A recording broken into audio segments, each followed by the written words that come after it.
आज हम लोग प्रमेय 6.6 देखेंगे, जिसमें कथन है कि दो समरूप त्रिभुजों के क्षेत्रफलों का अनुपात इनकी संगत भुजाओं के अनुपात के वर्ग के बराबर होता है। अर्थात जब यह जो है मतलब हिंदी में इसको लिखा गया है भाषा में, हिंदी भाषा में, लेकिन जब इसको गणित की भाषा में लिखा जाएगा तो इसको यहाँ ऐसे लिखा जाएगा, एरिया ऑफ त्रिभुज ए बी सी बटा एरिया ऑफ त्रिभुज पी क्यू आर बराबर दो समरूप त्रिभुजों के क्षेत्रफल का अनुपात अर्थात बट्टा, जो पहले पिछले क्लासेस में आपको बताया गया होगा, इनकी संगत भुजाओं के अनुपात के वर्गों के बराबर होता है। इनकी संगत भुजाओं के, जो यह भुजा है बी एम या क्यू आर, इनके वर्गों के बराबर होगा। या भुजा ए बी, संगत भुजा अर्थात ए बी, मैंने आपको थेल्स प्रमेय में बताया होगा, ए बी बटा पी क्यू, इसके वर्ग बराबर ए सी बटा पी आर, इसके वर्ग बराबर बी एम बी सी बटा क्यू आर, इनके वर्गों के बराबर होता है। इनके क्षेत्रफलों का अनुपात भुजाओं के वर्गों के बराबर होता है। और यहाँ जो ये आपको P से PN लंब और A से AM लंब जो दिया गया है, इसी के माध्यम से इस कथन को सिद्ध किया जाएगा, जो किसी अगले वीडियो में मैं इसको सिद्ध करके दिखाऊंगा। फिलहाल मैं आपको बताना चाहूँगा कि इसके ऊपर कुछ ऑब्जेक्टिव प्रश्न बनाए जाते हैं। जैसे कि अगर कोई प्रश्न बनता है, क्वेश्चन को लिखिए, दो त्रिभुजों के क्षेत्रफल का अनुपात 16:9 है। दो त्रिभुजों के क्षेत्रफल का अनुपात 16:9 है, तो उनके भुजाओं का अनुपात क्या होगा। तो देखिए, यह सवाल हो सकता है, इस टाइप के सवाल आपके ऑब्जेक्टिव प्रश्न पूछे जा सकते हैं। तो दो त्रिभुजों के क्षेत्रफल का अनुपात, मान लीजिए यह ए बी सी के का क्षेत्रफल 16 अनुपात और यह पी क्यू आर का क्षेत्रफल 9 है। अर्थात यहाँ पे जो आपका सूत्र है, यहाँ पे जो फार्मूला लगाया गया है, यह 16:9 पर है। अब बराबर आपको इसमें से किसी एक भुजा का अनुपात ज्ञात करना है। तो ए बी बटा पी क्यू को आप लेते हैं, तो इधर यह वर्ग में है, जब इधर जाएगा तो यह रूट में आ जाएगा और 16 का वर्गमूल निकलेगा और 9 का वर्गमूल निकलेगा। तो ए बी अनुपात बट्टा का मतलब अनुपात होता है बराबर 4:9।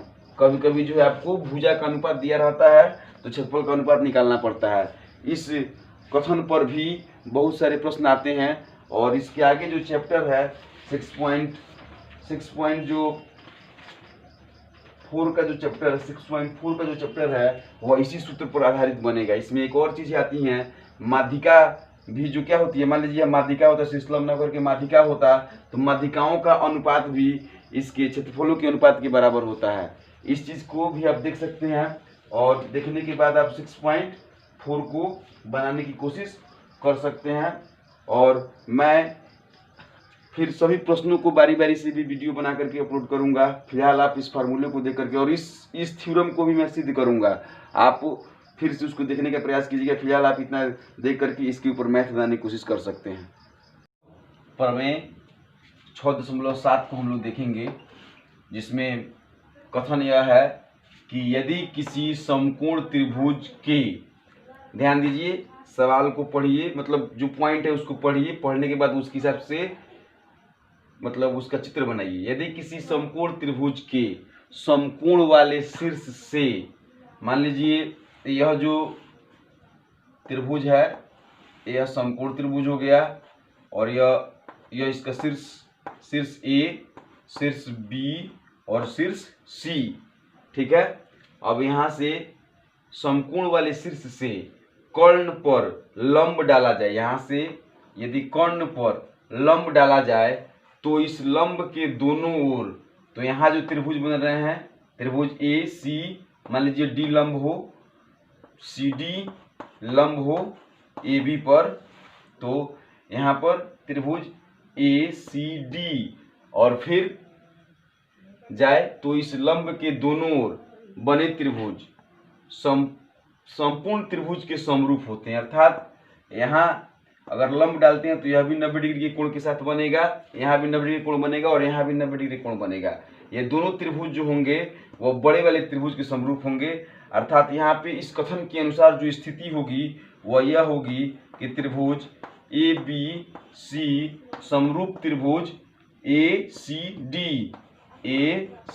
डी और फिर त्रिभुज ए बी सी समरूप त्रिभुज बी डी सी। अब इस कथन के आधार पर, इस प्रमेय के आधार पर 6.8 प्रमेय को हम लोग सिद्ध करेंगे, जिसे पाइथागोरस प्रमेय भी कहा जाता है।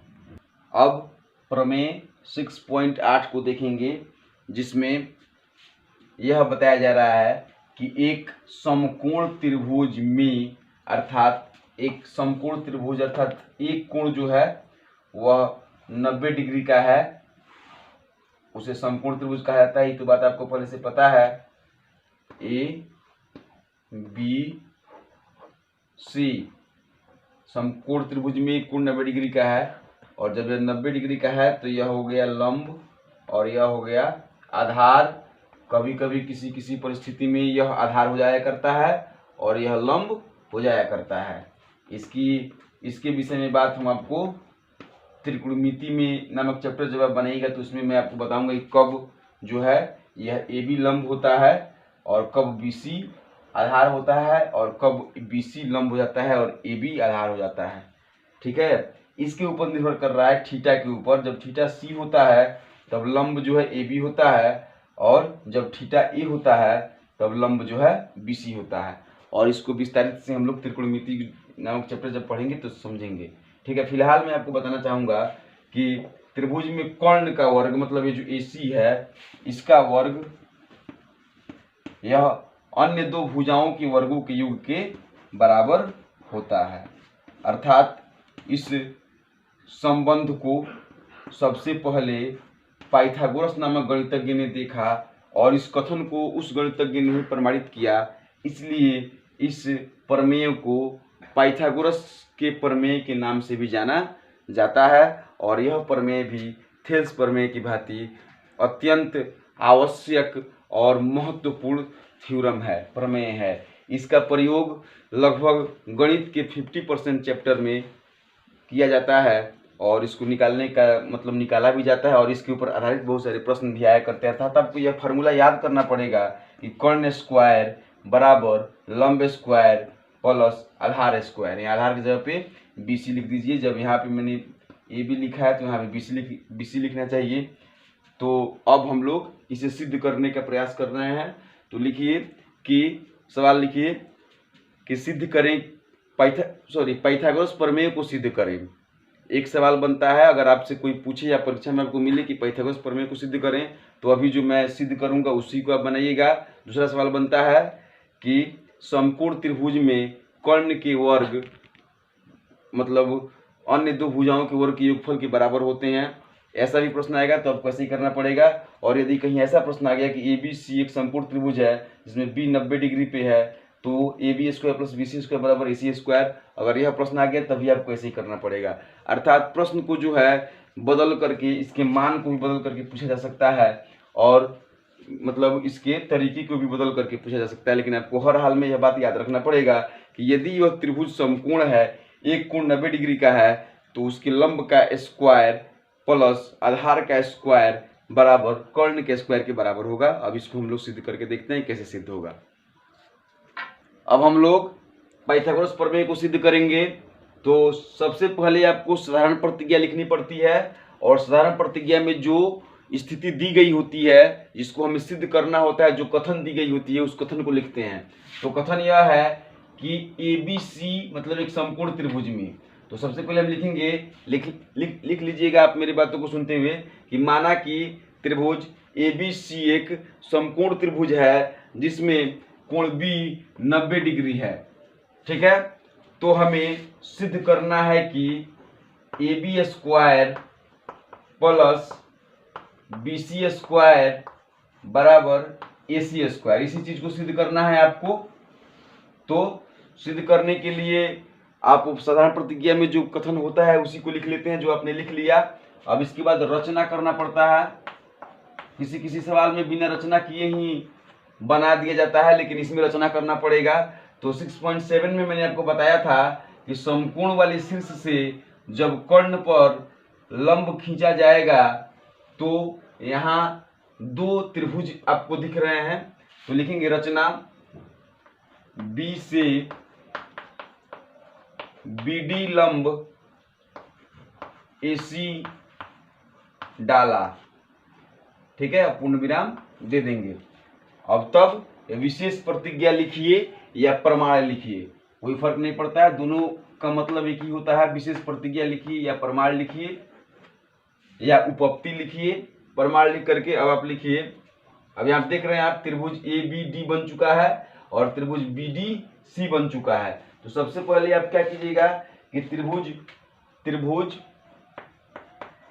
ABC एवं त्रिभुज AABD में, आपके बुक में इसको बनाया गया है लेकिन थोड़ा सा शॉर्टकट तरीके से बनाया गया है, मैं इसे समझा दे रहा हूं आपको।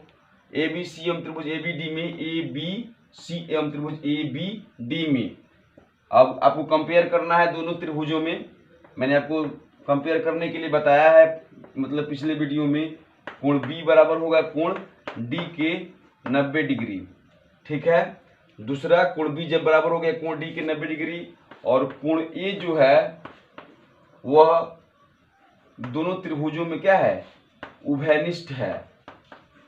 तो जब दो कोण किसी दो त्रिभुज के संगत कोण यदि बराबर हो जाते हैं तो तीसरा कोण ऑटोमेटिक बराबर हो जाएगा। क्यों? क्योंकि तीनों मतलब त्रिभुज के तीनों कोण मिलकर के 180 डिग्री के होते हैं।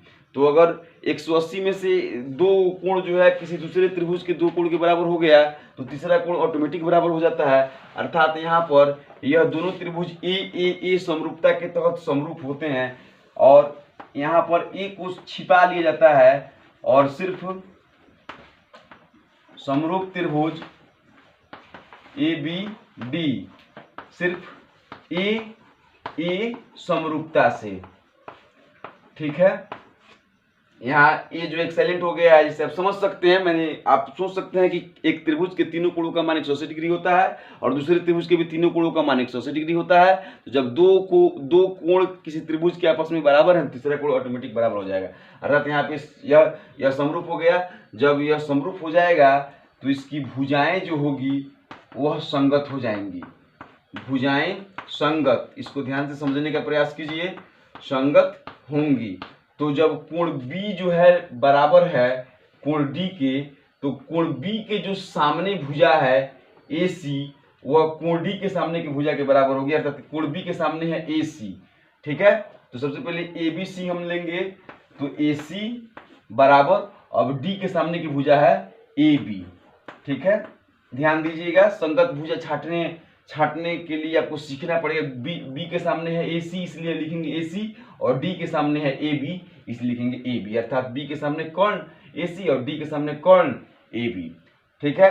तो आप देख रहे हैं ABC में AC कर्ण है बड़े वाले त्रिभुज का, फिर ABD में AB कर्ण है, तो कर्ण बटा कर्ण हो गया। अब जो है AD यहाँ पर लंब है और यहाँ लंब जो AB है, तो बड़ा वाला त्रिभुज का पहले आप लिख रहे हैं, तो बड़े वाले त्रिभुज का AB बटा AD लंब, ठीक है।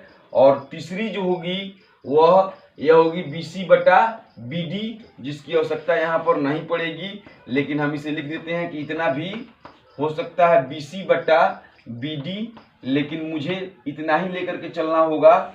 तो हम इतना लेकर के चलेंगे, तो AB में AB से गुना करेंगे, यहाँ AB नहीं, यहाँ पे AD होगा, ठीक है। अब इसको हम लेकर चलेंगे, तो AB में AB से गुना करेंगे, तो AB स्क्वायर बराबर AC गुना AD, यह हो गया समीकरण फर्स्ट। और जिस प्रकार यहाँ पर फिर जो है त्रिभुज ABC समरूप हो जाएगा त्रिभुज BDC के तहत। जिस प्रकार आपने देखा कि ABC जो समरूप हो रहा था ए बी डी के तहत, यहाँ भी डी जो है D 90 degree, D B 90 degree के बराबर और सी उभयनिष्ठ, तो दोनों त्रिभुज समरूप हो जाएंगे। जब त्रिभुज समरूप होंगे तो भुजाएं समरूपता से, तो भुजाएं जो है क्या होंगी, समानुपाती होंगी। तो जब भुजाएं समानुपाती होंगी तो यहाँ भी वही प्रक्रिया होगा, आपको यहाँ AC जो है कर्ण हो जाएगा, AC कर्ण हो गया, और इस त्रिभुज में D के सामने BC कर्ण हो जाएगा। फिर यहाँ जो है CD जो है लंब होगा, मतलब BD लंब था और CD आधार होगा, तो CD छोटे वाले त्रिभुज का मान है, जबकि BC इसका आधार बड़े वाले त्रिभुज का है, तो यहाँ BC होगा BC बटा CD, और बाकी जो शेष बच रहा है BD BC हो गया आपका, और फिर CD हो गया BD बच रहा है, तो यहाँ हो जाएगा AB बटा BD। यहाँ बहुत बारीकी वाली काम है थोड़ी सी, जब समरूप होगा तो भुजाएं संगत भुजाएं समानुपाती होंगी, तो आपको कोण के हिसाब से पहचानना पड़ेगा। अब इसको हम लोग लेके चलेंगे, तो BC और BC जब आपस में गुना करेगा तो BC स्क्वायर बराबर AC गुना CD, समीकरण सेकंड। अब हम लोग समीकरण फर्स्ट एवं सेकंड को जब जोड़ेंगे तो AB square plus BC square, तो आपको प्राप्त होगा, यहाँ आप लोग लिख लीजिएगा समीकरण फर्स्ट एवं सेकंड को जोड़ने पर, ठीक है। समीकरण मैं लिख भी दे रहा हूँ, आप समीकरण फर्स्ट एवं सेकंड को जोड़ने पर, ठीक है। तो जब जोड़िएगा तो AB और फिर BC हो जाएगा आपका AB square plus BC square बराबर, यहाँ हो जाएगा AC गुना AD और फिर AC गुना CD। तो AC दोनों में से कॉमन निकलेगा, यहाँ AC और AC है, तो ये दोनों AC को हम बाहर निकाल लेंगे, तो इधर बच जाएगा AD। यहाँ थोड़ा सा यहाँ देखिए AC निकल जाएगा कॉमन, AC बचेगा AD प्लस CD। और यहाँ चित्र में देखिए, चित्र से आप देखिएगा तो आपको पता लगेगा कि AB square plus BC square बराबर AD प्लस CD बराबर AC स्क्वायर। इसको घेर दीजिए और घेरने के बाद आप प्रूफ लिख दीजिए। इसके अलावा यह भी लिख दीजिए कि इस तरह से हमने देखा कि समकोण त्रिभुज में लंब का वर्ग प्लस आधार का वर्ग बराबर कर्ण का वर्ग, या इस तरह से हमने देखा कि एक समकोण त्रिभुज में एक भुजा का वर्ग अन्य दो भुजाओं के वर्गों के योग के बराबर होता है। आप बात को अच्छे से समझ लीजिए, समझने के बाद आप आसानी से कार्य को संपन्न कर लीजिए। प्रमेय 6.9 को हम लोग देखेंगे, जिसमें यह कथन कह रहा है कि यदि किसी त्रिभुज की एक भुजा का वर्ग अन्य दो भुजाओं के वर्गों के योग के बराबर हो तो पहली भुजा का सम्मुख कोण समकोण होता है। अर्थात यह प्रमेय जो है पाइथागोरस का विलोम कहलाता है।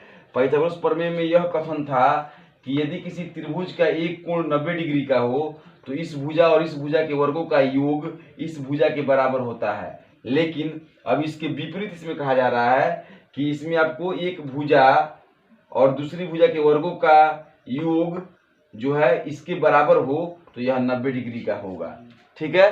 तो अब इस कथन को हम लोग सिद्ध करके देखेंगे कि कैसे इसको सिद्ध किया जाए।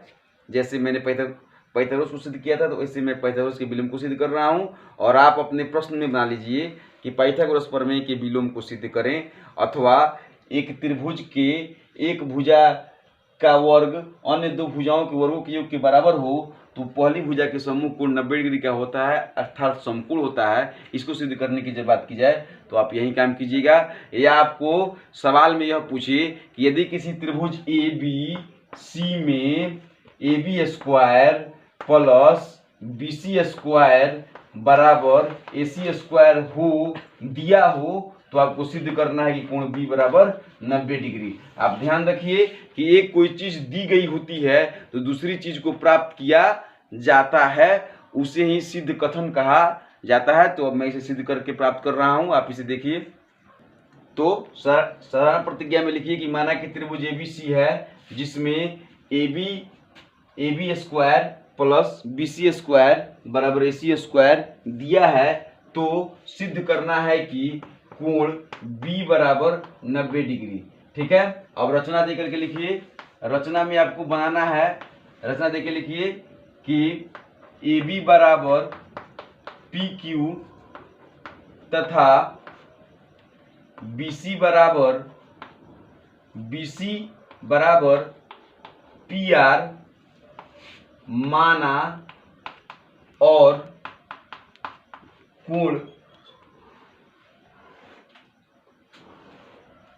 पी क्यू आर, कोण क्यू बराबर 90 डिग्री का एक त्रिभुज बनाया। ठीक है, रचना में आपको ऐसा एक त्रिभुज बनाना है जिसमें ए बी बराबर हो पी क्यू के और बी सी बराबर हो क्यू आर के। यहाँ पी आर नहीं होगा, चित्र बनाने से पहले मैंने मान लिया है इसलिए गलती हो गया, यहाँ क्यू आर के।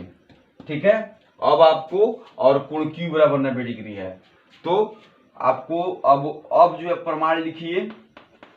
सभी सिद्ध करने वाले प्रश्नों में इसी तरीके से आपको बनाना है, रचना, प्रमाण, साधारण प्रतिज्ञा। अब आप लिखिए, आपको प्राप्त है A B square plus B C square बराबर ए सी स्क्वायर। आपको तो प्राप्त है, यह सवाल में दिया है, समीकरण आप फर्स्ट मान लीजिए। ठीक है, फिर अब जो है त्रिभुज पी क्यू आर में कोण क्यू बराबर 90 डिग्री, तो पाइथागोरस प्रमेय के तहत क्या हो जाएगा?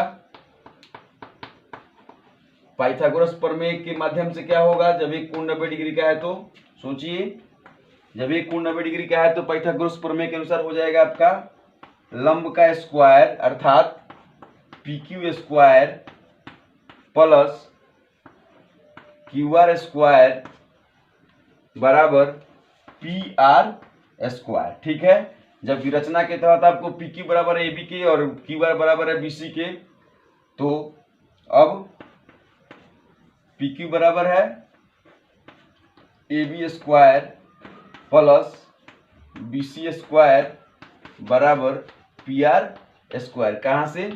रचना में आपको प्राप्त है, रचना से। अब A B square plus B C square बराबर पी आर स्क्वायर। अब यह हो गया आपका समीकरण सेकेंड। अब समीकरण फर्स्ट हम सेकेंड को देखिए। आरएचएस साइड जो है एलएचएस साइड जो है आपका बराबर है एलएचएस साइड समीकरण फर्स्ट का, और LHS side left hand side समीकरण सेकेंड का बराबर है। तो समीकरण फर्स्ट हम सेकेंड से लिख लीजिए यहाँ पे, समीकरण फर्स्ट एवं सेकेंड से अब आपका एसी बराबर हो जाएगा पी आर के, स्क्वायर है तो स्क्वायर से स्क्वायर कट जाएगा। अब आपका एसी जो है वह बराबर हो गया पी आर के। अब आप त्रिभुज ए बी सी एवं त्रिभुज पी क्यू आर में अब कंपेयर कीजिए, दोनों में देखिए क्या क्या बराबर है। तो आपका ए बी बराबर पी क्यू तो पहले से हो गया था रचना के माध्यम से, और फिर बी सी बराबर क्यू आर तो हो गया था रचना के माध्यम से। ये दोनों तो रचना के माध्यम से क्लियर हो चुके थे पहले से ही, और ए सी बराबर पी आर आपको मिल गया। तो तीनों भुजाओं से बराबर हो गई। इसका मतलब हुआ कि त्रिभुज सर्वांगसम हो गया। त्रिभुज ए बी सी समरूप या सर्वांगसम दोनों हो सकता है, कोई दिक्कत नहीं है। मैंने आपको बताया था कि सर्वांगसम जो हो वह समरूप भी कहा जा सकता है, और जो समरूप हो वह सर्वांगसम भले ही ना हो, लेकिन जो सर्वांगसम हो वह समरूप भी कहा जा सकता है। ठीक है, तो त्रिभुज समरूप हो गया, तो कोण क्या होंगे? समकोणिक होंगे, ऐसा बताया गया था आपको। जब त्रिभुज समरूप होगा तो कोण समकोणिक होंगे। समकोणिक का मतलब समान कोण, जो एक समान जो क्यू जो है बी के बराबर आपको प्राप्त होगा, अर्थात कोण क्यू बराबर कोण बी, और कोण क्यू आपका है 90 डिग्री बराबर कोण बी। अब इसको सीधा कर दीजिए, कोण बी बराबर 90 डिग्री लिख करके इसको घेर दीजिए, घेर के पूर्व लिख दीजिए, या फिर यह भी लिख दीजिए कि इस तरह से यहाँ हमें प्रमाणित होता है कि यदि एक त्रिभुज की एक भुजा का वर्ग अन्य दो भुजाओं के वर्गों के योग के बराबर हो तो वहाँ वह त्रिभुज समकोण होता है, अर्थात कोण बी 90 डिग्री का प्राप्त होता है और एक कोण 90 डिग्री का प्राप्त होता है। इस तरीके से आपका पाइथागोरस प्रमेय जो सिद्ध होता है, और इसको सिद्ध करने के पीछे भी कमेंट में कुछ बच्चों ने मतलब कमेंट किया था कि पाइथागोरस प्रमेय को सिद्ध किया जाए, इसीलिए इसे सिद्ध करने का प्रयास किया गया। और अगर और भी आपको त्रिभुज में दिक्कत हो रहा हो तो आप जो है उसे कमेंट में लिखिए, आपकी समस्याओं को दूर किया जाएगा। और इसके अलावा अब 6.5 या 6.4 या जो भी है त्रिभुज में, उसमें से मोस्ट इम्पोर्टेंट मतलब प्रश्नों को बनाने का प्रयास किया जाएगा। और मुझे आशा है कि आपके 2021 के फरवरी महीने में होने वाली परीक्षा में आप अच्छा से अच्छा अंक प्राप्त कीजिएगा और आप अपने जीवन में ऑलवेज सफल होइएगा।